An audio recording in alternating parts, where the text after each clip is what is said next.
alamin natin ang Hi! memory ni Hi-in ba? Hi-in. Joby ang authority dyan. Happy o sad ending? Ano kaya? Yan ang tanong ng fans ng top-rated Korean series na Queen of Tears.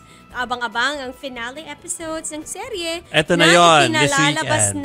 ipalalabas na ngayong Sabado at Linggo sa Netflix. Ayan. Pero dahil big hit nga itong Queen of Tears, may dalawang special episodes pa daw na parating sa Mayo.